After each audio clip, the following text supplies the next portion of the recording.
بسم اللہ الرحمن الرحیم۔ السلام علیکم، میں ہوں اقبال سحر اور آپ دیکھ رہے ہیں ریئل نیوز ورلڈ۔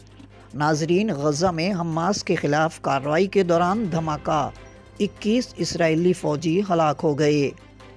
اطلاعات کے مطابق اسرائیلی فوج نے اس بات کی تصدیق کی ہے کہ غزہ میں حماس کے ٹھکانوں کو تباہ کرنے کے دوران بارودی سرنگ دھماکے میں 21 فوجی ہلاک ہو گئے۔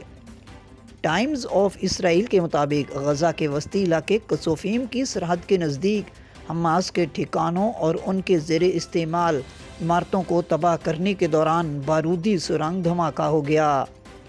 اسرائیلی فوج کے ترجمان کا کہنا ہے کہ اس علاقے میں حماس کے ٹھکانوں اور ان کی تباہ حال انفراسٹرکچر کو ڈھا کر ایک بفر زون قائم کرنے کی کوشش کی جا رہی تھی تاکہ یہودی آباد کار اس محفوظ بفر زون کے ذریعے اپنے گھروں کو جا سکیں۔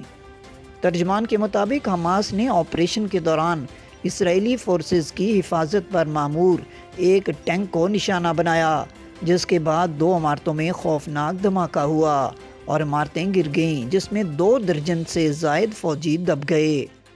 قبل ازیں اسرائیلی فوج نے حماس کے اس حملے میں 10 فوجیوں کی ہلاکت کی تصدیق کی تھی، تاہم اب یہ تعداد بڑھ کر 21 ہو گئی۔ واضح رہے کہ اسرائیل کی بری فوج غزہ میں 27 اکتوبر کو داخل ہوئی تھی اور حماس کے خلاف زمینی کارروائیاں کر رہی ہے، جس کے دوران مارے گئے اسرائیلی فوجیوں کی تعداد 219 ہو گئی ہے۔ مزید اپڈیٹ کے لیے ہمارے ساتھ وابستہ رہیں۔ اگر آپ نے ہمارے چینل کو سبسکرائب نہیں کیا تو پلیز کر دیجئے اور بیل آئیکن کو پریس کرنا مت بھولیے تاکہ ہماری نئی ویڈیو کا نوٹیفیکیشن بر وقت آپ تک پہنچ سکے۔ کامنٹ باکس میں اپنے خیالات کا اظہار کیجئے۔ اللہ حافظ۔